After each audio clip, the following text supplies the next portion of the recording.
রাত ৩টা।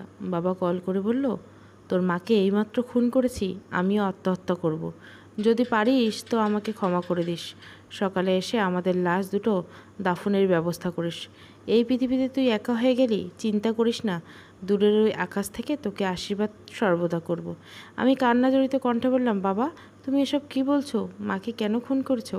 আমি তো কিছুই বুঝতে পারছি না, নাকি মজা করছো? বেশি কথা বলে সময় নষ্ট করব না। তোর মা এতক্ষণে পাড়াপাড়ে অনেক দূরে চলে গেছে।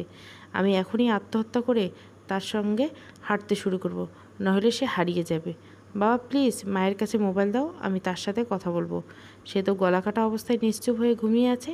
তুই সকালবেলা তাড়াতাড়ি গ্রামের বাড়িতে চলে আসিস, আমাদের দুজনের লাশ যেন পোস্টমর্টম কাটাছেড়া না করে। মোবাইল কেটে গেলেও সঙ্গে সঙ্গে বাবার নাম্বারে আবারও কল দিলাম, কিন্তু নাম্বার বন্ধ। মায়ের নাম্বারে কল দিলাম, রিং হচ্ছে কিন্তু রিসিভ হচ্ছে না। বিছানায় বসে কান্না করতে লাগলাম। আমার রুমমেট তৌহিদ ঘুম থেকে লাফ দিয়ে উঠে আমার কাছে এলো। তারপর আমি তাকে বললাম, আর সে বলল বাড়ির আশেপাশে কারো কাছে কল দিয়ে খবর নিতে। সঙ্গে সঙ্গে চাচাতো ভাই মনিরুল কাছে কল দিলাম। প্রায় 5বার কল করার পর চাচাতো ভাই ঘুম ঘুম জড়িত কণ্ঠে বলল, কিরে মিডলি মন, এত রাতে কেউ কল করে নাকি জরুরি কিছু? আমি কান্না করতে করতে বললাম, মনির ভাই আমাদের বাড়িতে একটু দেখবা, মা বাবা কেমন আছে? কেন, চাচা চাচির কী হয়েছে? বাবা নাকি মাকে খুন করেছে, ও সে নিজে এখন আত্মহত্যা করবে। আমাকে কল দিয়ে এসব বলে কল কেটে দিছে। আমি তো শহরে আছি, তাই তুমি একটু যাবে? বলিস কি, আমি এক্ষুনি যাচ্ছি। হায় আল্লাহ, চাচা কেন চাচিকে খুন করে দিবে? তুমি একটু তাড়াতাড়ি যাও, আর গিয়ে আমাকে কল দিয়ে জানিও। আমি বরং ততক্ষণে সব কিছু গুছিয়ে রওনা দিচ্ছি। প্লিজ তাড়াতাড়ি যাও। আচ্ছা ঠিক আছে। আমি খাট থেকে নেমে তাড়াতাড়ি প্যান্ট পরা শুরু করলাম। তহিদকে কী করব বুঝতে না পেরে আমাকে বলল, আমিও তোর সঙ্গে যাব। তুই কেন যাবি? সত্যি সত্যি যদি চাচা চাচির বিপদ হয় তবে? প্লিজ এসব বলিস না, পৃথিবীতে আমার বাবা মা ছাড়া কেউ নেই। আচ্ছা মাথা ঠান্ডা কর আর তাড়াতাড়ি চল। রুম থেকে বের হয়ে রাস্তায় হাঁটছি, কোনো ধরনের গাড়ি দেখতে পাচ্ছি না। মেন রাস্তার দিকে গিয়ে কিছু একটা পাওয়া যেতে পারে, তাই স্টেডিয়ামের দিকে এগোচ্ছি। মুচগুন্ডি বাস স্ট্যান্ডে এসে একটা মাহিন্দা পেলাম। রাতের বেলা দু একটা গাড়ি চলে জানতাম, তাই বলে উঠে পড়লাম। মাহিন্দার মধ্যে বসা অবস্থায় মনির ভাই কল দিল। হ্যাঁ মনির ভাই। লিমন, তোদের রুমের দরজা তো ভেতর থেকে বন্ধ, ভেতরে বাতি জ্বলে, কিন্তু ডাকাডাকি করে কোনো শব্দ পাচ্ছি না। এখন কি করব? আপনি দরজা ভেঙে ভিতরে প্রবেশ করুন, তাড়াতাড়ি করুন মনির ভাই। সত্যি সত্যি যদি তেমন কিছু হয়ে যায় তাহলে আবার পুলিশি ঝামেলা হবে না তো? কারণ পুলিশ যদি তখন বলে যে আমি দরজা কেন ভেঙে প্রবেশ করলাম, না কিছু হবে না, আমি তখন বলবো যে আমার নির্দেশে আপনারা দরজা ভেঙেছেন। আচ্ছা ঠিক আছে। কলটা কেটে দিয়ে এক অস্থিরতার মধ্যে হাউতাস করতে লাগলাম। ভিতরে ঢুকে তারা কি খবর দেয় সেটা অনুমান করতে কষ্ট হচ্ছে। আমার বাবা মার মধ্যে তো কোনো দিন রাগারাগি দেখিনি, কোনো দিন। তাহলে কেন এমন করবে বাবা? মিনিট 10 পর মনির ভাই কল দিয়ে কাঁপা কাঁপা গলা বলল, রিমন তুই কোথায়? আমি চিৎকার করে বললাম, মনির ভাই আমি গাড়িতে আছি, কিন্তু বাবা মা ঠিক আছে তো? কিচ্ছু ঠিক নেই লিমন, চাচা চাচি দুজনের লাশ হয়ে গেছে। লিমন তুই তাড়াতাড়ি আয়, তোর বাবা মা আর দুনিয়াতে নেই। আমি তখন একটা চিৎকার করে আর কিছু বলতে পারিনি। তহিদ আমাকে শক্ত করে জড়িয়ে ধরল। মাহিন্দ্রার মধ্যে আরও দুজন যাত্রী ছিল, তারা কৌতূহল নিয়ে তাকিয়ে রইল। রূপসা নদীর ঘাটে গিয়ে কোনো গাড়ি পাওয়া যাচ্ছে না। কিছুক্ষণ পর তহিদ বলল, আমাদের বন্ধু পারভেজের তো বাইক আছে, তাকে কল দিয়ে আসতে বলবো। হ্যাঁ চেষ্টা কর। পারভেজের বাসা টুটুপাড়ার কবরস্থানের কাছে। সে শুনেই সঙ্গে সঙ্গে বাইক নিয়ে বেরিয়ে পড়ল। আধ ঘন্টা পরে সে যখন আমাদের কাছে এসে পৌঁছলো, তখন তিনজনে মিলে রূপসা ব্রিজের উপর দিকে যাচ্ছি। আমাকে মাঝখানে বসে তহিদ শক্ত করে ধরে রেখেছে। পারভেজ তখন যতটা সম্ভব সাবধানে বাইক চালাচ্ছে। পিরোজপুর গ্রামের বাড়িতে যখন পৌঁছলাম তখন দিনের আলো ফুটতে শুরু করছে। এর মধ্যে আমাদের বাড়ি ভর্তি মানুষের আনাগোনা দেখা যাচ্ছে। ভোর রাত থেকে যারা শুনেছে তারা সবাই চলে এসেছে। থানা থেকে পুলিশ এখনও আসেনি, তাই লাশ ঠিক সেভাবেই পড়ে আছে। বাবা মা শোবার ঘরে ফ্লোরে গলা কাটা মরদেহ অবস্থায় পড়ে আছে আমার প্রিয় মা। তার কাছে গলা কাটা অবস্থায় পড়ে আছে বাবা, আর বাবার হাতের কাছে একটা ছুরি। দেখে মোটামুটি বোঝা যাচ্ছে যে বাবা নিজেই নিজের গলা কেটেছেন। কিন্তু কেন, কিসের জন্য? বাবার মনে তো এমন কোনো কষ্ট ছিল না যাতে করে সে এভাবে মাকে খুন করে নিজে আত্মহত্যা করতে পারে। তাহলে কারণ কি? আমার চিৎকার তখন ঘরের দরজা জানলা সব ভেঙে যাওয়ার উপক্রম। মনির ভাই পারভেজ তহিদ মিলে আমাকে ধরে রাখতে ব্যস্ত। এমনটা কেন হয়ে গেল? আমি এখন কী নিয়ে বাঁচবো? কে আমাকে নিজের হাতে রান্না করে খাওয়াবে? আর কে আমার জন্য বাজারের শ্রেষ্ঠ মাছ কিনে নিয়ে আসবে?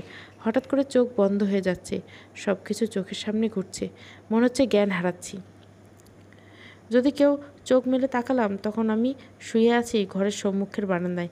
এই বিছানায় আমি বাড়িতে এলে ঘুমাতাম, আর বাড়িতে যখন থাকতাম না তখন বাবা বিকেলে বিকেলে এই দুপুরের পরে বিশ্রাম নিত। বাবার শরীরে সেই পান খাওয়ার গন্ধ নাকে আসছে। ধুম করে বিছানায় উঠে বসলাম। তৌহিদ বলল, বাবা মা কই? পুলিশ এসে নিয়ে গেছে, ময়নাতদন্তের পর নাকি আমাদের কাছে নিয়ে আসবে। অসম্ভব, আমার বাবা মা বলে গিয়েছে যেন তাদের লাশ কাটাছেঁড়া না হয়। কিন্তু তুই হয়তো চাইলেও রাখতে পারবি না, তবে তুই অজ্ঞান থাকার কারণে কিছু করতে পারিনি। আর পুলিশের কাছে আমি আর মনির ভাই যতটা জানি ততটা বললাম। তোর কাছে আঙ্কেল কল দিয়ে যা যা বলেছে আমরা দুজন রওনা দিলাম, আর মনির ভাইদের দরজা ভেঙে ভিতরে প্রবেশ করায় সব কিছু বললাম।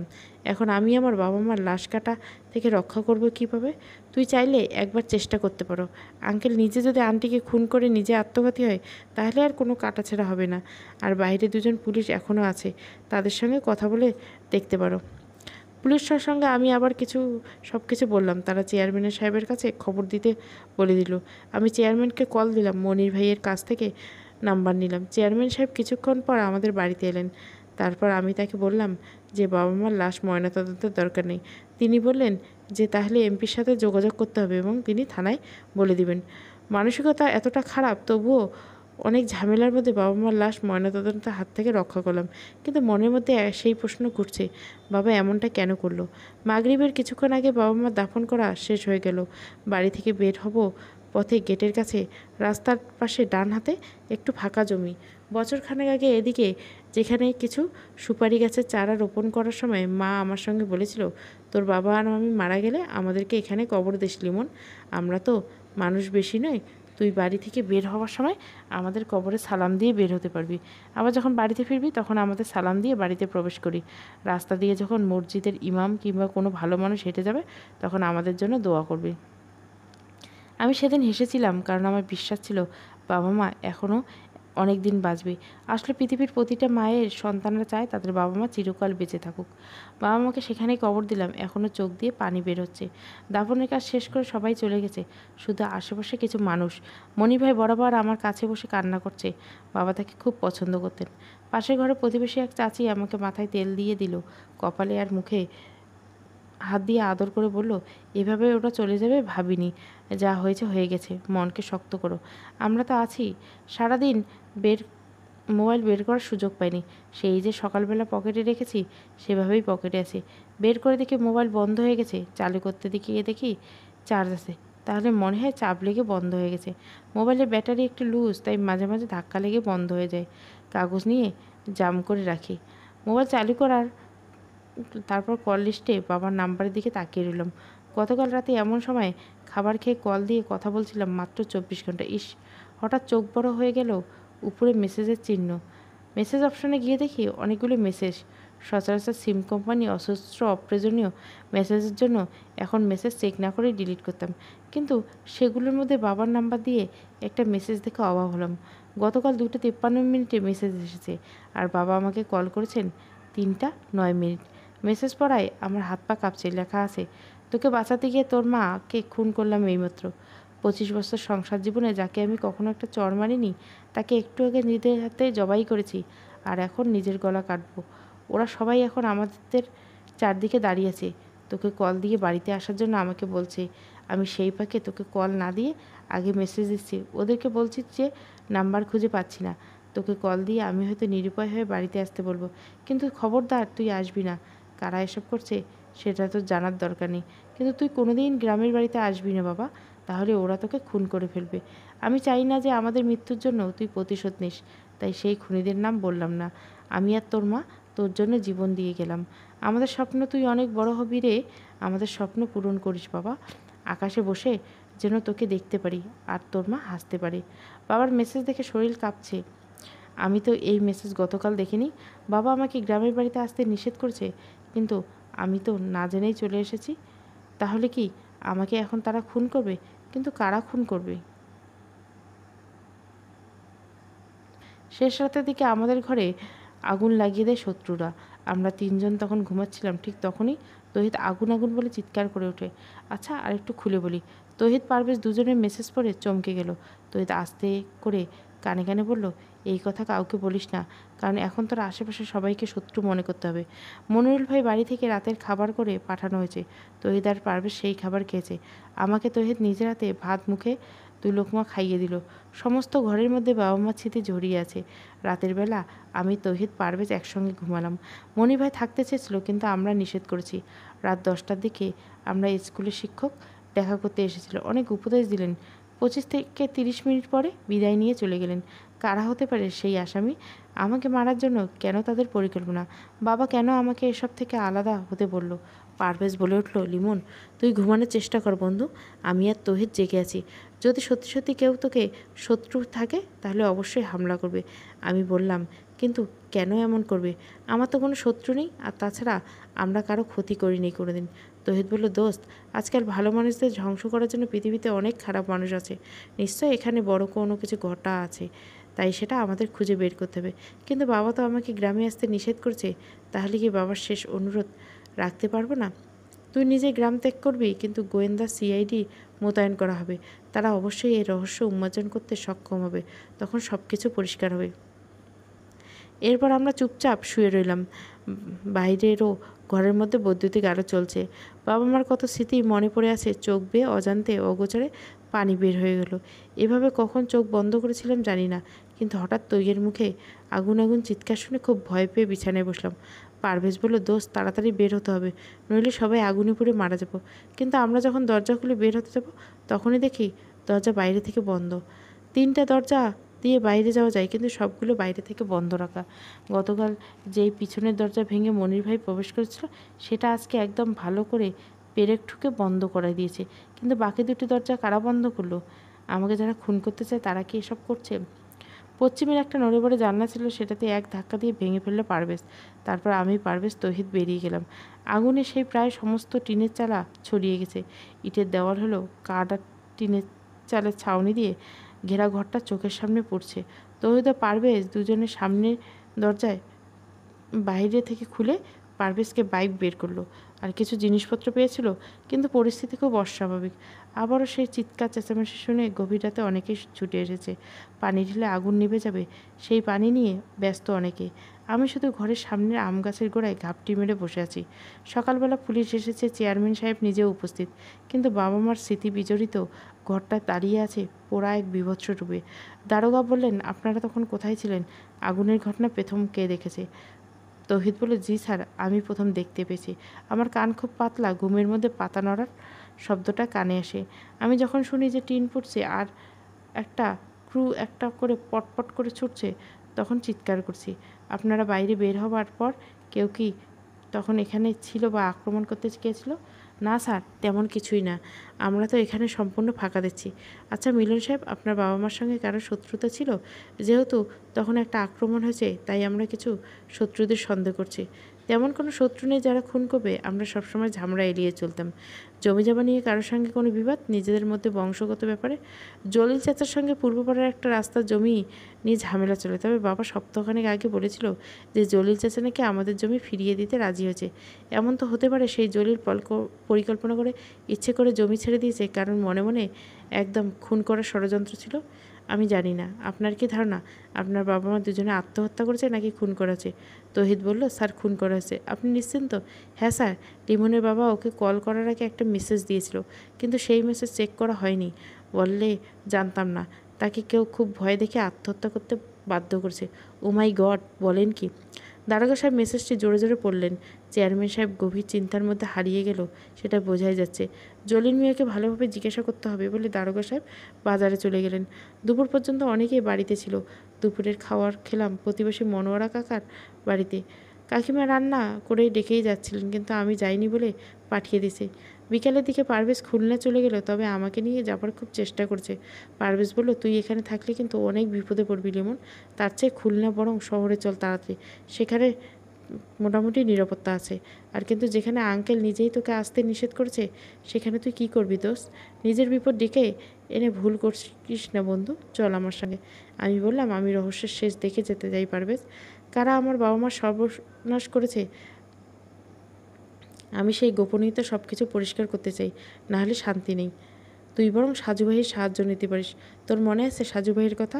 হ্যাঁ মনে আছে, কিন্তু তিনি কি আসবেন আমার বাবা মার খুনের রহস্য বের করতে? আমাকে কে বা কারা খুন করতে চায় সেই রহস্য উন্মোচন কি সাজু ভাই করতে পারবেন? আমি আর বিশ্বাস তিনি পারবেন। হঠাৎ সাজু ভাইয়ের হচ্ছে ঠান্ডা মাথার এক রোমান্টিক মানুষ, সকলের সাথে কত সুন্দর মিল, তাই না? সেবার তিনি খুলনায় এসেছিল তোদের মেসের মধ্যে, তখন তো আমরা সবাই গেছিলাম দেখা করতে। তহিদ বলল, সাজু ভাই, সজীব ভাই, শফিক ভাই ও রফিক ভাই এরা যেন সবাই রুমে থাকতো, আমরা সেই রুমে থাকি। বললাম, ঠিক আছে পারভেজ, তুই বরং এখন সন্ধ্যা হবার আগে চলে যা। আমি তার আগে তৌহিদ আগামীকাল সকালে খুলনা আসবো। এরপর সাজু ভাইয়ের সাথে যোগাযোগ করে সব কিছু তাকে জানাবো। তাহলে রাত থাকতে হবে কেন? মনির ভাইকে বললাম যে আজকে রাতে বেলা তিনি কিছু জরুরি কাগজপত্র দেখাবেন, সব কিছু আমাদের জমি জমা বিষয়ে, আর সেই সঙ্গে কিছু গোপনীয়তার কথা জানাতে চাই। তাহলে এখন দিনের বেলা সমস্যা কি? আমরা যে কতটা বিপদের মধ্যে তা কি সে জানে না? তাহলে বাড়িতে সমস্যা হবে না পারভেজ। আর শুধু শুধু চিন্তা করিস না তো। ঠিক আছে, সাবধানে থাকিস, আর আগামীকাল সকালের উঠে রওনা দিস লিমন। আচ্ছা ঠিক আছে। সন্ধ্যার খানিকটা আগে বাজারের মধ্যে গেলাম আমি আর তৌহিদ। কিছুক্ষণ দাঁড়িয়ে থাকার পর একদম কর্নারের হোটেলের মালিক শাহজাহান কাকা আমাকে ডাকলেন। আমি তার কাছে যেতে তিনি আমাকে নিয়ে হোটেলে পিছনে গেলেন। আমি তার সঙ্গে সঙ্গে আমিও গেলাম। কাকা বললেন, তোমার বাবা মার ঘটনার জন্য সবাই স্তব্ধ হয়ে গেছে, তাই সান্ত্বনা দেওয়ার ভাষা নেই, কিন্তু তোমাকে কিছু গোপনীয় কথা জানাতে চাই। মনোযোগ দিয়ে শুনবে, তবে আমার কথা কাউকে বলবে না। কী কথা শাহজাহান কাকা? তোমার জলিল চাচার সঙ্গে ওপারে যে জমি নিয়ে ঝামেলা, সেটা কেন শেষ হচ্ছে জানো না? তো তোমার বাবা জলিল মেয়েকে ওই জমির জন্য টাকা দিয়েছে নতুন করে। কিন্তু ওটা তো আমাদের জমি, তাহলে কেন বাবা আবার টাকা দিল? কারণ জমিটা নাকি তোমার খুব পছন্দের, তুমি নাকি সেখানে একটা পার্কের মতো মনোরম স্থান বানিয়ে বাগান করতে চাও। হ্যাঁ, কিন্তু তোমার বাবা আমাকে বলেছিল যে তোমার নাকি খুব ইচ্ছে ওখানে বাগান করবে, তাই তিনি অনেক চেষ্টা করে জমিটা রক্ষা করতে চেয়েছে, কিন্তু নিজেই। জমির বিনিময়ে যদি জলিল চাচা দিয়ে থাকে তাহলে আবার ঝামেলা কিসের? সেখানে ঝামেলা লিমন, আমি তো হোটেলের মানুষ, তাই অনেক কিছু জানি। কারণ বাংলাদেশের মধ্যে হোটেল বা চায়ের দোকানে সবচেয়ে বেশি আলোচনা হয়। দলীয় বা বিরোধী দল সকল পক্ষের কথা জানাজানি হয়। সকালে এক গ্রুপ, আবার বিকেলে অন্য গ্রুপ। আপনি কি তেমন কিছু জানেন? না বাবা, তবে আমার পরিবারের মধ্যে আছে, তাই বেশি কিছু বলে বিপদ বাড়াতে চাই না। যতটুকু বললাম ততটুকু খুঁড়তে আরম্ভ করো। কেঁচো খুঁড়তে আরম্ভ করলে সাপ এমনিতেই বেরিয়ে আসবে। এতটুকু লিখে একটু দম নিল লিমন, তারপর আবারও লিখতে আরম্ভ করলো। বাজার থেকে আমি, তৌহিদ আর মনিরুল বাড়িতে ফিরে আসলাম। জলিল চাচার কথা কাউকে বলিনি এখনও। সাজু ভাই, আপনি শুধু আপনার কাছে এগুলো জানিয়ে দিচ্ছি। বাড়িতে ফিরে এসে বারবার মনে হচ্ছে বিকেলে পারভেজের সঙ্গে চলে গেলেই ভালো হতো, কারণ রাত যত গভীর হচ্ছে তত ভয় করছে। সবাই খাবার খেয়ে এখন ঘুমিয়ে পড়ছে। রাত 11টা পেরিয়ে গেছে, আর গ্রামের বাড়িতে রাত্রি 11টা মানে অনেক রাত্রি। আমার কেন জানি মনে হচ্ছে আজকে রাতের মধ্যে আমারও কিছু একটা হয়ে যাবে। তেমন কোনো কারণ নেই, তবে বারবার মনে হচ্ছে। হয়তো মনের ভয়, কিন্তু মনে হচ্ছে সেটাই সত্যি। এছাড়া ক্ষুদ্র একটা কারণ আছে। একটু আগে হঠাৎ করে জানলার পর্দা আড়ালে কাউকে দাঁড়িয়ে থাকতে দেখেছি। আমি আস্তে আস্তে জানলার কাছে গেলাম, আর তখনই কারো পায়ের শব্দ দ্রুত সরে যেতে দেখলাম। তৈয়দকে সেই কথা বললে, কিন্তু সে তেমন গুরুত্ব না দিয়ে ঘুমিয়ে পড়ে। গতকাল আর পরশু রাতে বেচারার ভালো করে ঘুমাতে পারেনি, তাই এখন মনে হয় তাকে ঘুম গ্রাস করতে চাইছে। আমি চাইলেও ঘুমাতে পারি না। তাছাড়া ঘটনাটা খুব ভাবাচ্ছে আমাকে, তাই যতক্ষণ সম্ভব জাগ্রত হয়ে থাকতেছি। পরশু রাত 3টায় বাবা যেই কল করার পর থেকে যা যা ঘটেছে সব কিছু সাজিয়ে লিখে দিলাম। সাজু ভাই, সত্যি বলছি, আমার খুব ভয় করছে। যদি রাতের মধ্যে যে কোনো সময় আমি খুন হয়ে যাই, তাহলে সেই খুন আর মা বাবার খুনের রহস্য বের করার দায়িত্ব আপনার। আপনার এক ছোটো ভাই হয়ে সেই দায়িত্ব আপনাকে দিয়ে দিলাম।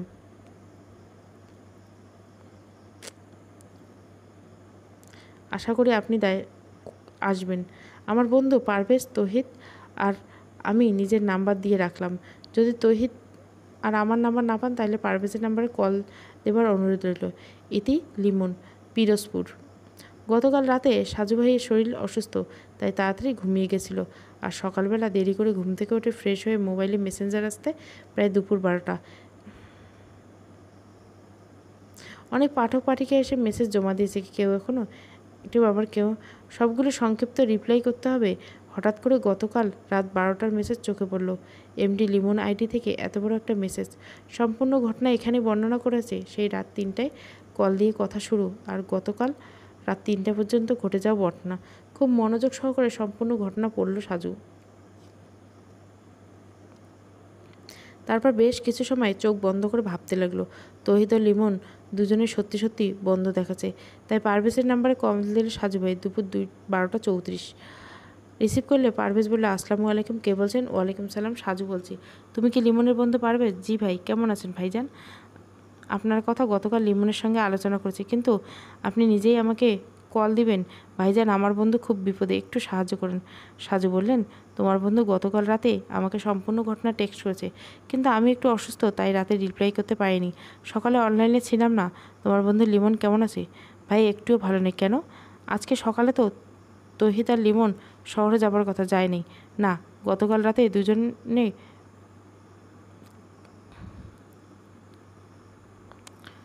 কারা যেন গায়েব করে দিয়েছে। সরাসরি খুন করে নেই, কিন্তু ধরে নিয়ে গেছে। দরজা বন্ধ থেকে বন্ধ করেছে। সেই থেকে বাড়িটা উঁচু দিয়ে নিচু করে তারের উপর কাঠ নির্মাণ করা হয়েছে, তাই কাঠ থেকে নিচ মাটি খুঁড়ে রুমে ঢুকেছে। মাটি খোঁড়ার চিহ্ন এখনও পড়ে আছে, কিন্তু ওদের কোথাও খুঁজে পাওয়া যাচ্ছে না। তাহলে কি সেই মনিরুল লোকটার মধ্যে কোনো গণ্ডগোল আছে? না সাজু ভাই, কারণ সকালবেলা পুকুরের পানিতে ভাসমান অবস্থায় মনিরুলের লাশ পাওয়া গেছে।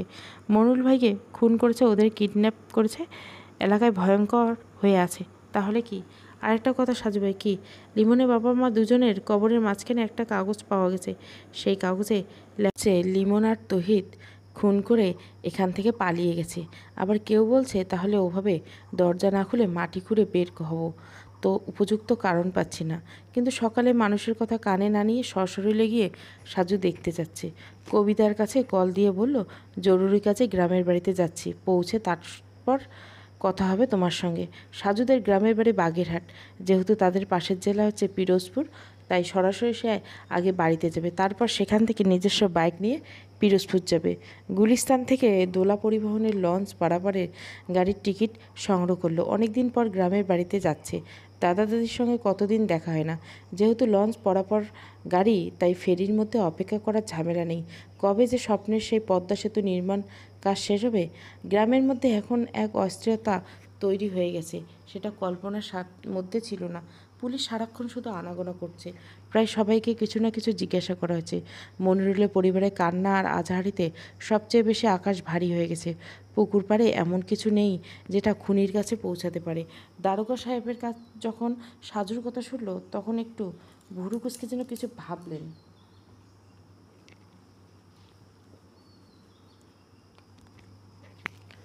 সাজু যখন লেমনদের গ্রামে প্রবেশ করলো, তখন সন্ধ্যা হয়ে গেছে।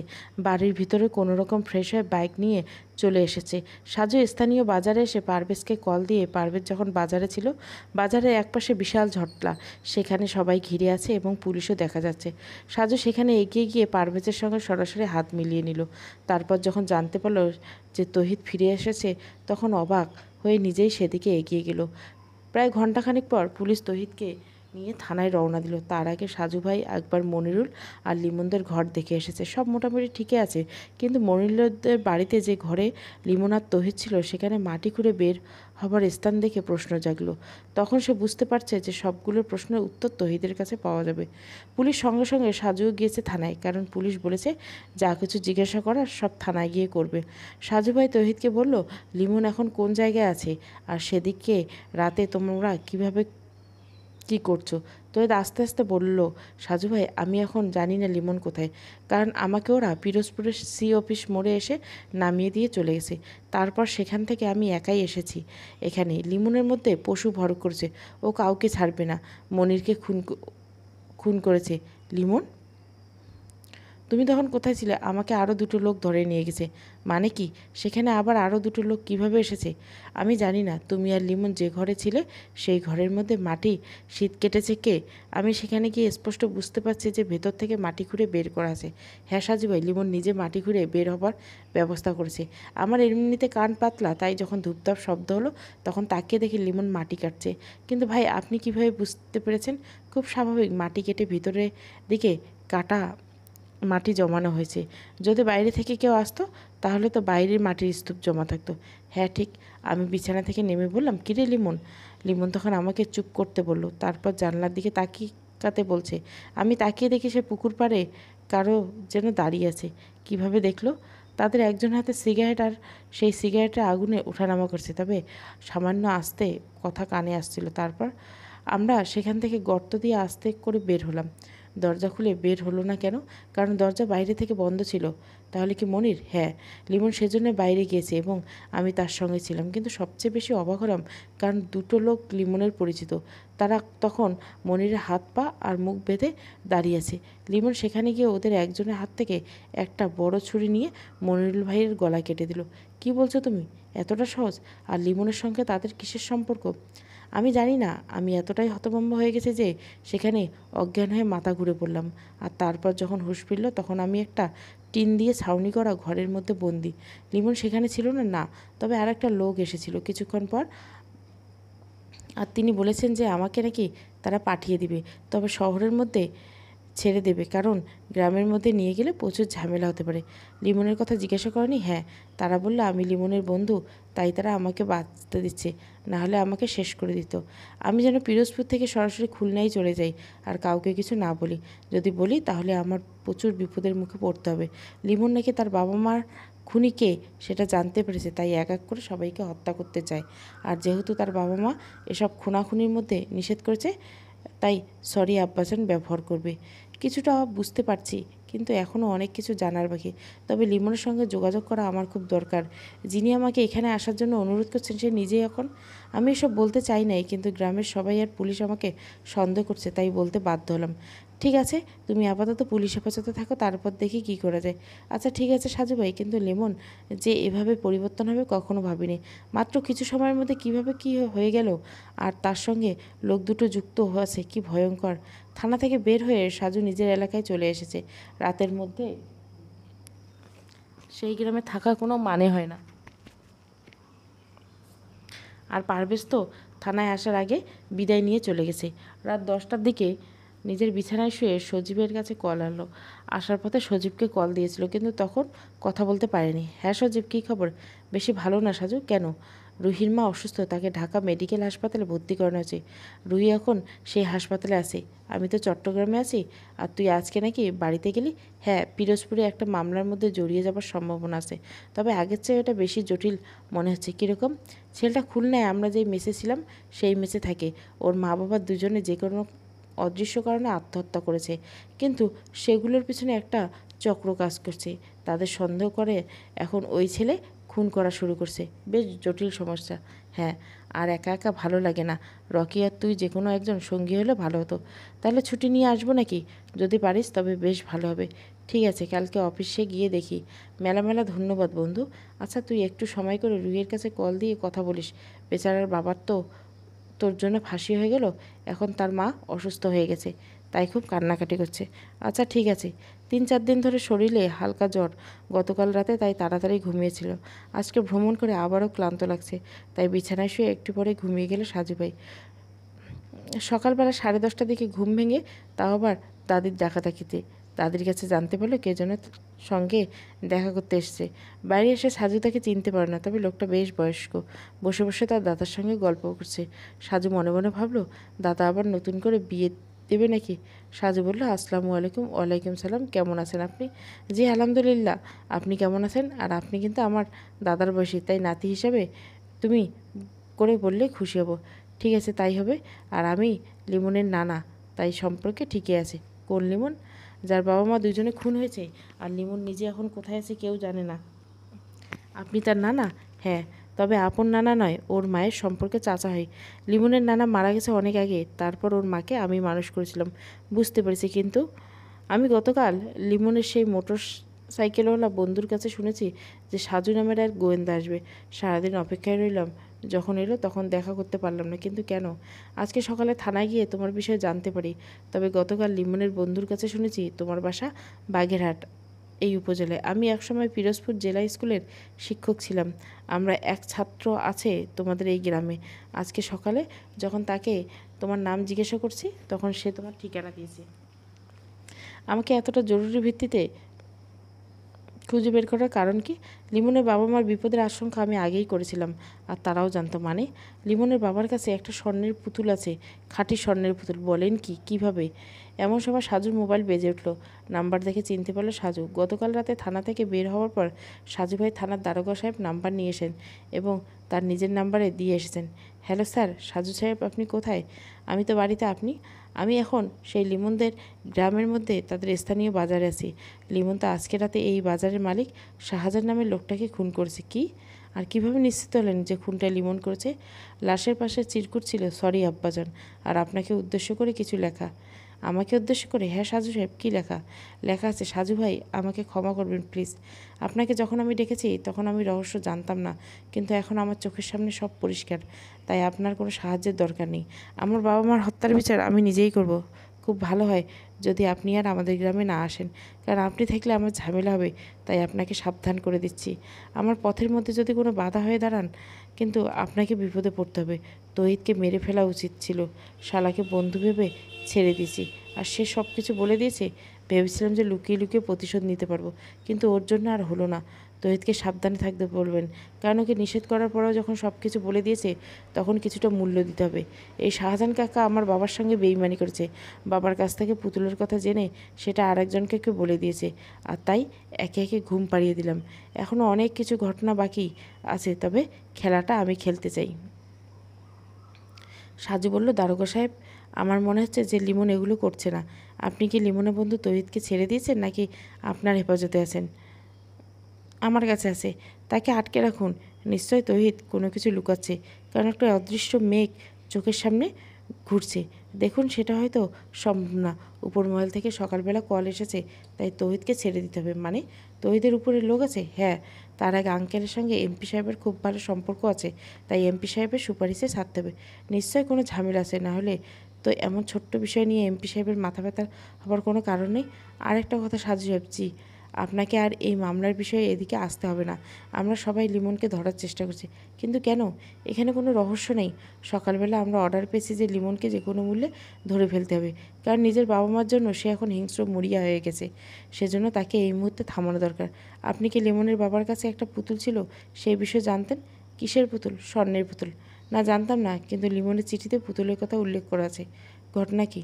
আমিও সঠিক জানি না, তবে সত্যি সত্যি যদি লিমনের বাবার কাছে স্বর্ণের পুতুল থাকে, তাহলে সেটা তিনি কোথায় পেলেন সেটা আগে জানতে হবে। তারপর সেই পুতুল এখন কোথায় আছে, তার সঙ্গে লিমন নিজের জীবনের কোনো বিপদ আছে নাকি সেটা বের করতে হবে। কিন্তু আপনাকে তো এখন এসব থেকে দূরে থাকতে বলেছে। এটা অন্যায়। আমি আমার মতো কাজ করে যাব। যেখানে বেআইনিভাবে কেউ কিছু যদি বলে তবে মানব না।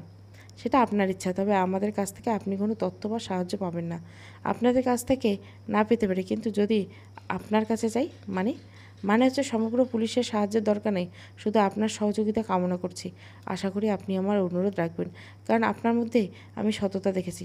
হা হা, পুলিশের আবার সততা? আমি ব্যক্তিগতভাবে আপনার সঙ্গে যোগাযোগ রাখতে চাই, আর এই মামলার রহস্য বের করতে চাই। আমি চেষ্টা করব আপনাকে সাহায্য করতে, কিন্তু একটা পরামর্শ দেব? জি বলেন। এখানে অনেক বড় রাজনৈতিক নেতাদের দল জড়িত আছে। তারা কিন্তু যে কোনো সময় যে কোনো কিছু করতে পারে। আপনি নিজের জীবন ঝুঁকিতে না ফেললে আপনার জন্য মঙ্গল হবে। আমরা কাজ এসব নিয়ে থাকা, নিজের জীবন নিয়ে মায়া করে বেঁচে থাকার চেয়ে স্বাধীনভাবে কোনো কিছু লড়াই করে বাঁচার মধ্যে আনন্দ আছে। বুঝতে পারছি সাজু সাহেব। আচ্ছা, বাদ দেন তো এসব কথা। আপনার যখন যা দরকার সব কিছু আমাকে বলবেন, আমি আপনাকে আপনার সাহায্যের চেষ্টা করব। অনেক অনেক ধন্যবাদ। মোবাইলে কথা বলা শেষ করে সাজু ভাই আবার বুড়ো লোকটার দিকে তাকিয়ে বলল, লিমন তো আরেকটা খুন করেছে, বাজারে সে শাহজাহান নামের লোকটাকে। বলো কি? দারোগা সাহেব তো সেটাই বলল। কিন্তু লিমন এটা করে ভুল করেছে, কারণ সে যেহেতু বাবা মা খুনের জন্য দায়ী লোকদের চিনতে পেরেছিল, তখন তার উচিত ছিল আইনের আশ্রয় নেওয়া। আমিও বুঝতে পারছি। আপনি কি আমাকে সেই পুতুলের রহস্য কী কী কারণ আছে সেটা বলতে পারেন? সেটা বলার জন্যই এসেছি। একটু তাড়াতাড়ি বলবেন প্লিজ, আমি খুব অসুস্থ, আমার বসতে কষ্ট হচ্ছে। ঠিক আছে, সংক্ষিপ্ত করে বলি। মাসখানেক হবে লিমনের বাবা সুন্দরবনে গেছিল খাঁটি মধুর জন্য। সেখানে যারা সচরাচর জঙ্গল থেকে মধু সংগ্রহ করে তাদের কাছ থেকে খাঁটি মধু কেনার জন্য গেল। একটা লোকের সঙ্গে আমাদের পিরোজপুরের পরিচয় হয়েছে তার। তিনি সেখানে মধু বিক্রি করতে এসেছিলেন, কিন্তু মধু বিক্রির যখন শেষ ঠিক সময় তার সঙ্গে দেখা হয়েছে লিমনের বাবার। তারপর সেই লোকটা বলে গেলেন যে তার বাড়িতে গেলে বা কিছুদিন পর সে আবার মধু নিয়ে আসবে। লিমনের বাবা তখন তার তার ফোন নাম্বার রেখে দিয়েছিল এবং নিজের সশরীরে গিয়ে মধু আনবে সেটাও জানিয়ে দিয়েছিল। তারপর যখন সেই লোকটা বাড়িতে গেল, সেখানে সেই লোকটা বাচ্চা মেয়েটির হাতে একটা পুতুল দেখতে পায়। ফাজলামো করে সে ওই বাচ্চার হাত দিয়ে পুতুলটা নিয়েছিল, কিন্তু সেটা ধরার পরে হাতের অনুভব কেমন যেন খটকা লাগলো। লিমনের বাবা একসময় স্বর্ণের কারিগর ছিল, জানো তো তুমি? না, জানতাম না। প্রায় 15 বছর পর সেই কারিগর ছিল, তাই সে স্বর্ণের পুতুল ধরে কেমন যেন অনুভূতি হচ্ছে। সে তখন লোকটার কাছে জিজ্ঞাসা করে পুতুলটি কোথায় পেয়েছে তারা। লোকটা বলে তিনি নাকি জঙ্গলের মধ্যে পেয়েছেন, তারপর লুঙ্গির ভাঁজে নিয়ে এসে মেকে দিয়েছেন। তখন সেই লোকটা বলে লিমনের বাবা পুতুলটাকে নিজের সঙ্গে নিয়ে এসে তারপর পিরোজপুরে এসে নিজেরা পুরনো বন্ধুর কাছে গিয়ে সেটা পরীক্ষা করে। তারপর সেটাই ছিল তার চরম একটা ভুল। চরম ভুল কেন? কারণ সে যেহেতু কারিগর ছিল, তাই চাইলে নিজের ঘরে বসে পরীক্ষা করতে পারত। কিন্তু যখন প্রমাণিত হয়েছে যে ওটা খাঁটি স্বর্ণ, তখন তারা সেই স্বর্ণকার বন্ধুর মনে শয়তানি আরম্ভ করল। কীরকম? এত বড় একটা স্বর্ণের পুতুল দেখে কেউ লোভ সামলাতে পারে? স্বাভাবিক। তারপর তারপর লিমন তখন তার বন্ধুর কাছে সেই মধু বিক্রেতার কথা বলে দেয়। এটাই ছিল দ্বিতীয় ভুল, কিন্তু বিশ্বস্ত বন্ধু তাই বলতে দ্বিধা নেই। সেই বন্ধু তখন পরের দিন মধু বিক্রেতার কাছে চলে যায়, কারণ যেখানে ওটা পাওয়া গিয়েছিল সেখানে গিয়ে আবার সন্ধান করার জন্য। তারপর মধু বিক্রেতা যখন একটু কৌতূহল হয়ে গেল, বারবার কাহিনী জানতে চাইল। তখন তিনি সেই স্বর্ণের পুতুলটার যেটা তাকে দেয়, হায় আল্লাহ! তখন মধু বিক্রেতা চলে এলো লিমনদের গ্রামের বাড়িতে এবং খুঁজে বের করলো তাদের বাড়ি। কিন্তু লিমনের বাবা পুতুলের কথা অস্বীকার করেন এবং তাকে চলে যেতে পারেন। তখন লোকটা গিয়ে সরাসরি চেয়ারম্যান সাহেবের কাছে সব কিছু খুলে বলে। এবার আর এক লোভী জিভা চকচক করা শুরু করে। তিনি তখন লিমনের বাবাকে বাজারে ডেকে পাঠালেন এবং ওই খুন হওয়ার শাহজাহান ব্যাপারে হোটেলে বসে সব কিছু তাকে জিজ্ঞাসা করছিল। আস্তে আস্তে কথাটা ছড়িয়ে গেল দু একজন বড় বড় মানুষের কাছে, আর তারা ভিন্ন ভিন্ন সময়ে রাতের আধারে দেখা করতে আসতো। কেউ কেউ হুমকি দিত, আবার কেউ বা ছলে বলে কৌশলে কথা বের করতে চাইতো। এসব নিয়ে তিনি টেনশন করতেন। হ্যাঁ, একদিন আমার কাছে গিয়ে বিস্তারিত সব খুলে বলে আর পুতুলটা আমাকে দেখায়। আর সে বলেছিল তার বিপদের কথা, তাকে যে কোনো মুহূর্তে কিছু করে ফেলতে পারে সেই কথা। তাহলে তো লিমনের বাবাও লোভী মানুষ, কারণ তিনি এটা একা একা হজম করতে চাইতেন। হ্যাঁ ঠিক, আমি তাকে সেটাই বোঝার চেষ্টা করছি, কিন্তু সে আমাকে ভুল বুঝে চলে আসে। তারপরে 3 দিনের মাথায় এমন একটা মর্মান্তিক ঘটনা ঘটে গেল। সেই পুতুল কোথায় কেউ জানে? এখনও পর্যন্ত না। লিমনের বাবা সেটা নিজে মনে হয় লুকিয়ে রেখেছে। এই সমস্ত ঘটনা পুলিশের কাছে না বলে আমাকে বলতে এসেছেন কেন জানতে পারি? পুলিশের উপর বিশ্বাস নেই। আর তোমারও বিষয় যখন জানলাম যে তুমি মোটামুটি বড়লোক বাড়ির সন্তান, তোমার বাবা লন্ডন থেকে, আর তাছাড়া তুমি গোয়েন্দা, তাই বলতে ইচ্ছে করছিল। হয়তো সেই খুনের রহস্য উন্মোচন করতে পারবো। তাই তোমাকে এই পুতুলের রহস্য নিয়ে এগোতে হবে। সেটা তো বুঝতে পারছি না। আমি এখন আসি, বেলা পেরিয়ে দুপুর গড়িয়ে গেল। না না, দুপুরে খাওয়া দাওয়া করে যাবেন। না, আমি চলে যাব, কিন্তু অবশ্যই আবারও তোমার সঙ্গে দেখা হবে। ঠিক আছে। এখান থেকে সরাসরি লিমন যখন ফিরছে তখন সে একটা রুমে বন্দি, সম্পূর্ণ নতুন স্থান। এমন ঘরের মধ্যে কিভাবে এসেছে সেটাই বুঝতে পারছে না। বিছানার পাশে একটা চেয়ারে লাল গেঞ্জি পরা একটা লোক তাকে চোখ মেলে যখন নড়াচড়া করতে দেখলো, তখন শরীর ঝাড়া দিয়ে বলল, ডাক্তার, কথা তাহলে মিলে গেছে। কে আপনি? আর আমি এখানে কেন? আমি কে সেটা তোমার না জানলেও চলবে, তবে তুমি এখানে আছো কারণ তোমাকে এখন পুলিশের লোকজন হন্যে হয়ে খুঁজছে। পুলিশ? কিন্তু কেন? মনির ও শাহজাহান নামের হোটেলের মালিককে খুন করার অপরাধে তুমি এখন মোস্ট ওয়ান্টেড আসামি। আমি কখন খুন করেছি? সেদিন রাতে তো আমি ঘুমিয়েছিলাম, তারপর তো কিছু মনে নেই। হা হা, আমাকে অজ্ঞান করে রাখা হয়েছিল কারণ তোমার স্ত্রী অন্য কেউ খুন করবে, আর সেই খুনের দায় পড়বে তোমার উপর। তারপর হতে হবে, তুমি হবে নিরুপায়, এবং সেই নিরুপায় জীবন থেকে বাঁচাতে হলে তোমাকে আমাদের বসের কথা মেনে চলতে হবে। বস? বস কে? সেটা তো বলা যাবে না। আমাকে যতটুকু বলতে বলা হয়েছে ততটুকু বলতাম। তোমার বাবা মার মৃত্যুর জন্য দায়ী লোকদের মধ্যে 2 জন অলরেডি চলে কবরে গেছে। তোমার অবর্তমানে আমাদের বস নিজেই অন্য কাউকে দিয়ে কাজটা করেছেন। তাতে আমাদের বসের লাভ কী? তোমার বাবার কাছে একটা স্বর্ণ ছিল, তিনি সেটা কোথায় রেখেছেন সেটা জানতে হবে। স্বর্ণের পুতুল? হ্যাঁ। এমন সময় একটা মেয়ে রুমের মধ্যে প্রবেশ করলো। তার হাতে ট্রেতে চায়ের কাপ, নাস্তার ব্যবস্থা আছে। লোকটা তখন মেয়েটার দিকে তাকিয়ে বলল, আমি একটু বসের সঙ্গে মোবাইলে কথা বলে আসি। তুমি ততক্ষণে একে নাস্তা করতে দাও, আর ভয় নেই।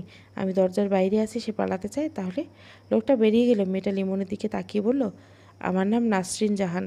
তোমার নাম কি? কে আপনি? হি হি, এটা আবারও কারো নাম হয় নাকি? একদম হাসবেন না। আপনি কে? আমাকে কেন এখানে আটকে রাখা আছেন আমি জানি না, তবে আপনাকে দিয়ে খারাপ কাজ করানো হবে এটুকু জানি। আমার অপরাধ? আপনার কোনো অপরাধ নাই, কিন্তু এরা যা করে সব কিছুই অপরাধ। এমন সময় লাল গেঞ্জি পরা লোকটা রুমে ঢুকে মোবাইল এগিয়ে দিয়ে বলল, বসের সঙ্গে কথা বলো। লিমন মোবাইলটা কানের কাছে নিয়ে অপর প্রান্তে কণ্ঠ শুনে চমকে বিস্মিত হয়ে গেল। বলল, কাকা আপনি? সঙ্গে সঙ্গে মোবাইলের লাইনটি কেটে গেল। সন্ধ্যার পর লিমনদের গ্রামের মধ্যে প্রবেশ করলো সাজু ভাই। তার সঙ্গে আছে তাদের গ্রামের একটা ছোট ভাই, যার নাম রাজু। রাজুর অনেক শখ সাজুর সঙ্গে যে কোনো একটা মামলার সময় সঙ্গী হবে। যেহেতু এই মামলার মধ্যে রকি বা সজীব কেউ সঙ্গে নেই, তাই রাজুকে নিয়ে আসছে। নিজের বাইকে না নিয়ে সাজু ভাই এসেছে, কারণ বাইক গেলে সমস্যা হতে পারে। লিমনদের বাড়ি গিয়ে সে গোপনে গোপনে আস্তে আস্তে বাগানের মধ্যে প্রবেশ করলো। চারদিকে তখনও এশারা জান দিচ্ছে। বেশ কিছুক্ষণ পর সাজু সেখান থেকে বের হয়ে জন্য উঠে দাঁড়ালো, কিন্তু এখানে আসার কোনো কারণ বুঝতে পারল না রাজু। হঠাৎ করে সেই অন্ধকার বাগানের মধ্যে কারো কথা শুনতে পেল। কিছুক্ষণ মনোযোগ দিয়ে শোনার পর হঠাৎ করে সেই ফিসফিস করে কথা বলতে থাকে স্থান থেকে একটা জোরে কাশি বেরোলো। আর সেই কাশির শব্দ শুনে সাজু বিড়বিড় করে বলল, চেয়ারম্যান সাহেব।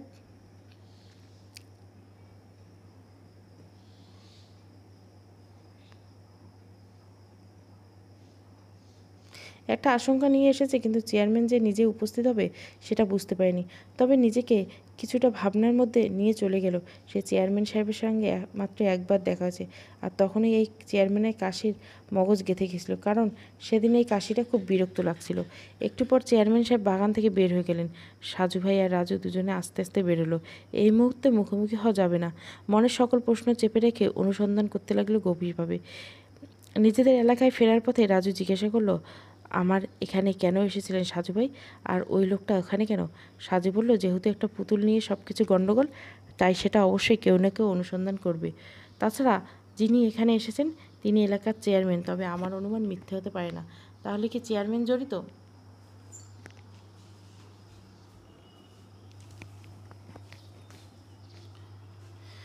জড়িত হতে পারে, কিন্তু মূল নয়। কারণ এমন হতে পারে পরিকল্পনা করার সাহস তিনি একা নিতে পারেন না।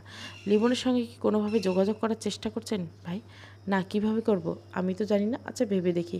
রাতে ডিনার করে সাজু কিছুক্ষণ বিছানায় বসে বসে ভাবতে লাগলো, সব কিছুর জন্য জট পাকি আছে। চেন সেলাই করার মতো সব খুলতে পারবে, এক একটা করে খুলে যাবে। তাই একটু গিট্টু লেগে যায়, মেলা মেলা সময় লাগবে। তহিদ কেন মিথ্যে বলছে? লিমনের বাবার সেই পুতুল এখন কোথায়? মনের লোকটাকে খুন করলো কেন? রাত প্রায় গভীর। বিছানায় শুয়ে অন্ধকার রুমের মধ্যে কান্না করছে লিমন। মা বাবার কথা বড্ড মনে পড়ছে তার। সন্ধ্যাবেলা ঘুমিয়েছিল, তখনই বাবাকে স্বপ্নে দেখলো। অনেক কিছু উপদেশ দিয়ে চলে গেল। ঘুম থেকে উঠে সেই সময় ধরে চোখের পানি পড়ছে। নিজেকে এখন সবচেয়ে কিছুর জন্য দায়ী, অথচ সে কিছুই জানে না। দরজা খোলার ক্যাত করে শব্দ উঠল। অন্ধকার ঘরে কেউ একজন খুলে প্রবেশ করলো। যিনি প্রবেশ করেছেন তিনি হয়তো লুকিয়ে এসেছেন, কারণ সে বাতি অন করেনি। আস্তে করে বিছানার পাশে কিছুক্ষণ দাঁড়িয়ে রইল। তারপর এক হাত এগিয়ে দিল লিমনের কপালে। মনে হচ্ছে সেই নাসরিন মেয়েটা এসেছে। লিমন কপালে হাত দিয়ে কিছু বুঝতে চেষ্টা করলো, কিন্তু গালের কাছে হাত পড়তেই গাল ভেজা অনুভব করলে মেয়েটা আস্তে করে বলল, আপনি কি জেগে আছেন? হ্যাঁ, জেগে আছি। কিন্তু আপনি এত রাতে এখানে কেন? কী হয়েছে? দিনের বেলা স্বাধীনভাবে আসতে পারি না, তাই আধারে লুকিয়ে এসেছি। আপনার খুব খারাপ, আপনাদের সঙ্গে কথা বলতে ইচ্ছে করে না। আচ্ছা, একটা প্রশ্ন করব, করেন? আপনি কি সেই যার বাবা মাকে পুতুলের জন্য পরিকল্পনা করে হত্যা করা হয়েছে? আমার বাবা মা মারা গেছে, এটা সত্যি, কিন্তু কী কারণে মারা গেছে জানি না। আমি সেটা জানার চেষ্টা করব, কিন্তু আমি তো বন্দি এখানে। আপনি একসময় আপনার মতোই খুব সাধারণ মেয়ে ছিলাম, কিন্তু এদের চক্রের সঙ্গে জড়িয়ে আজ কতটা খারাপ হয়েছি। আপনারা আমাকে মুক্তি দেবেন কবে জানি না। আমি শুধু এখানে রান্না করি আর সবার জন্য চা নাস্তা করি। আমাকে কি কিডন্যাপ করেছে? হ্যাঁ, আমি ওদের এখানে বছরখানেক ধরে বন্দি আছি। কতটা কষ্ট জানেন? কতটা পেরিয়ে গেল, কিন্তু খোলা রাস্তা হাঁটতে পারি না। আমার বারবার আত্মহত্যা করতে ইচ্ছে করে, খুব খারাপ লাগে। এটা ভুলেও মুখে আনবেন না। সময় সব কিছু সমাধান করবে। শুধু ধৈর্য ধরে আর নিজেকে সৎ রাখতে হবে, তাহলে ঠিক একদিন নতুন সূর্যের দেখা হবে।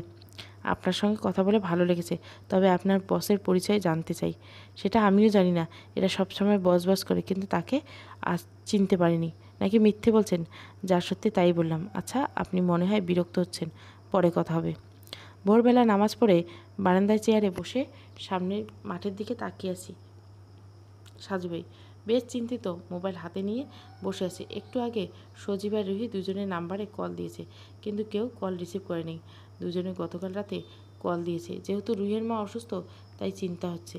তাছাড়া দুজন যখন কল দিয়েছে তখন নিশ্চয়ই কোনো কারণ আছে, কিন্তু সকালবেলা উঠে দুজনের নাম্বার ট্রাই করা হয়েছে, কেউ রিসিভ করে না। অসুস্থ দুর্বল শরীর নিয়ে বসে আছি। দাদি এসে চা দিয়ে গেছে।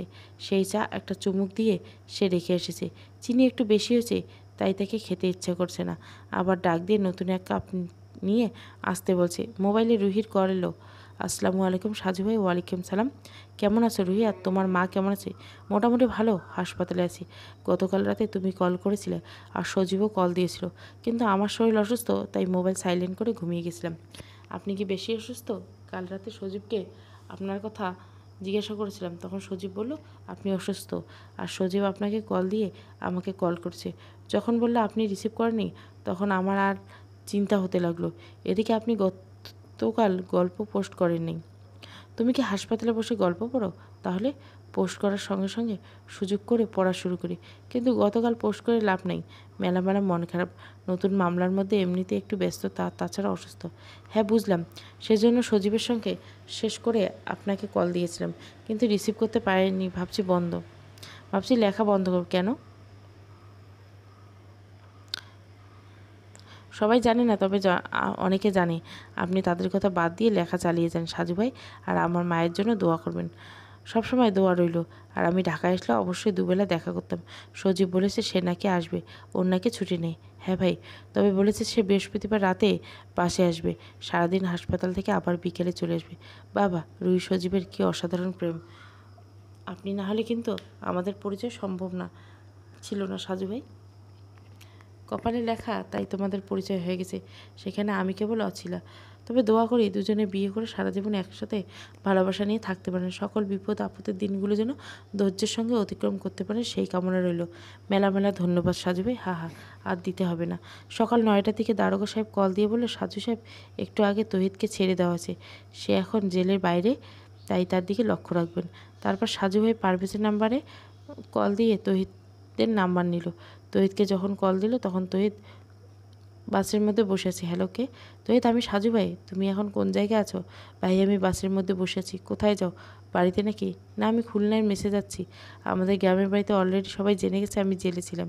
এই মুহূর্তে গ্রামের বাড়ি যেতে লজ্জা করছে, তাই মেসের মধ্যে যাব। তুমি একটু সাবধানে থেকো, বাহিরের মধ্যে ঘোরাঘুরি কম করবা। কেন সাজু ভাই? এমনিতে বললাম। আর যদি কখনো মনে হয় যে তুমি বিপদে পড়ছো, তো তাহলে সঙ্গে সঙ্গে আমাকে কল দিয়ে জানাবে। ঠিক আছে, রাখি তাহলে। আচ্ছা ঠিক আছে সাজু ভাই, আজকে আর কোথাও বের হতে ইচ্ছে করছে না।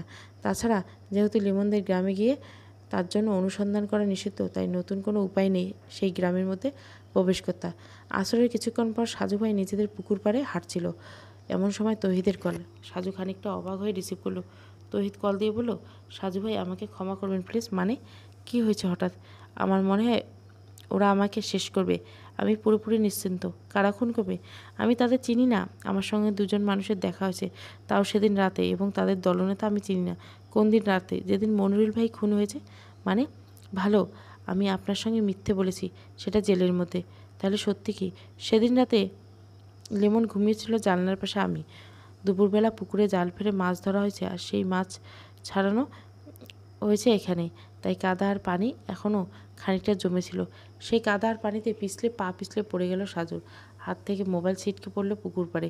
সোজা হয়ে দাঁড়িয়ে আফসোস করতে লাগলো, এবছরে বৈশাখ মাসে পুকুরে সকল পানি সেচে নতুন করে কাটানো হয়েছে। অনেক গভীরতা, তাই সেখানে মোবাইল কতটা গভীরে আছে আর কোথা গেল না। তহিদের কাছে গুরুত্বপূর্ণ কথা আর শোনা হলো না সাজু ভাইয়ের। দাদাকে বলে দুজন লোক এনে তাড়াতাড়ি করে পুকুরে নামানো হলো। তারা প্রায় ঘণ্টাখানেক পর নাকানি চুবানি খেয়ে উদ্ধার করতে পারলো না। মাগরিবের আজান দিচ্ছে চারিদিকে। হতাশ হয়ে সাজু ভাই বাড়ির মধ্যে প্রবেশ করলো। রাত 10টা। রুমের দরজা বন্ধ করে শুয়ে আছে তহিদ। ভয়ে আতঙ্কে তার মুখের অবস্থা একদম খারাপ। এমন সময় দরজা ধাক্কার শব্দে শুনে বলল, কে ওখানে? আমি লিমন। দরজা খোল তহিদ। তহিদ বিব্রত হয়ে গেল, কিন্তু বারবার দরজা ধাক্কায় সে দরজা খুলে দেখে সত্যি সত্যি সেখানে লিমন দাঁড়িয়েছে। কিরে তুই ভালো আছো বন্ধু? তোকে আমরা কত খুঁজছি তুই জানো? কেমন আছো তহিদ? ভালো না বন্ধু, খুব খারাপ। কেন তহিদ? বিশ্বাসঘাতকতা যারা করে তারা তো খারাপ থাকার কথা নয়। তহিদ দেখলো লিমন ততক্ষণে দরজা বন্ধ করে দিয়েছে। সে ভাবছে চিৎকার করবে, কিন্তু লিমন ততক্ষণে তাদের রুমে তার নিজের সাউন্ড বক্স অন করে ফুল ভলিউম বাড়িয়ে দিচ্ছে। এত রাতে এখন মেসের অন্যরা কি মনে করবে তাতে লিমনের যায় আসে না। তহিদ বলল, তুই কি বলছিস? দেখ তহিদ, পৃথিবীতে ইতিহাসে মির্জাফরের হচ্ছে বিশ্বাসঘাতক হিসেবে অধিক পরিচিত, কিন্তু সেই বিশ্বাসঘাতক মির্জাফর কিন্তু ইংরেজরা আবার হত্যা করেছে। তাদের উদ্দেশ্য সফল করার জন্য তাকে ব্যবহার করছে। কাজ শেষ করে কিন্তু তাকে সরিয়ে দিয়েছে। তোকে যারা ব্যবহার করছে তারা আবার আমাকে এখন তোকে খুন করতে পাঠিয়েছে। তুই আমার অনেক ভালো বন্ধু, কিন্তু তবুও হাসতে হাসতে তোকে এখন খুন করব। রুমের মধ্যে চারিদিক কাঁপিয়ে বাক্সে ডিজে গান হচ্ছে। তহিদ পিছনে সরতে নিয়ে খাটের সঙ্গে ধাক্কা খেয়ে বসলো। লিমনের হাতে এতক্ষণ যে লাঠির মতো ছিল সেটা কভার খুলে একটা চকচকে ছুরি বের করলো। মুহূর্তের মধ্যে তহিদ বিছানা থেকে উঠে তাকে আঘাত করতে যাবে, তার আগে লিমন বাম হাত দিয়ে ধাক্কা দিয়ে ডান হাত দিয়ে ছুরি পেটে চালান দিল। আহত তহিদ বিছানায় শুয়ে এক কাতারে লাগলো, আর মুখ চেপে ধরে গলা কাটায় ব্যস্ত রইল লিমন। তহিদের লাশটা ভালো করে বিছানায় শুইয়ে একটা কাঁথা ভালো করে মুড়িয়ে দিল। দেখলে মনে হয় যেন কেউ ঘুমিয়েছে। তারপর নিজের রক্তমাখা গেঞ্জি খুলে আর একটা গেঞ্জি পরে গান বন্ধ করলো। তহিদের মোবাইল বের করে সাজুর নাম্বারে কল দিল লিমন, কিন্তু নাম্বার তো বন্ধ। কারণ পুকুর পাড়ে মোবাইল পড়ে গেছে তা তো আর কেউ জানে না। দরজা খুলে মেসের দুজন সদস্য দাঁড়িয়েছে, মহিম, তমাল। তমাল বললে, কিরে লিমন তুই? হ্যাঁ আসলাম মাত্র, কিন্তু তহিদের অনেক জ্বর এসেছে। তোরা থাক, আমি ডাক্তার নিয়ে আসছি। সন্ধ্যাবেলা দেখছি মন খারাপ করে বসে আছে, তখনই বুঝেছি শরীর অসুস্থ। তোরা একটু থাক, আমি ডাক্তারের কাছে দেখি কী করা যায়। আচ্ছা ঠিক আছে। লিমন চলে গেলে ওরা দুজনের রুমে প্রবেশ করে দাঁড়িয়ে রইল। একটু পর খাটের পাশে রক্তমাখা ছুরি আর গেঞ্জি দেখে আঁতকে উঠল মহিম। ভয়ে ভয়ে তহিদের শরীর থেকে কাঁথা সরিয়ে দুজনে চিৎকার। গলা ও পেটে ছুরিকাঘাত করে নির্মমভাবে হত্যা করা হয়েছে। তহিদের লাশটা পড়ে আছে। মহিম দ্রুত রুম থেকে বের হয়ে রাস্তায় এসে দেখে সমস্ত রাস্তা ফাঁকা, কোথাও কেউ নেই। সরি আব্বাজান, এটা প্রথম পর্ব। গল্পটা ভালো লাগলে অবশ্যই লাইক, শেয়ার এবং সাবস্ক্রাইব করবেন। Thank you for watching.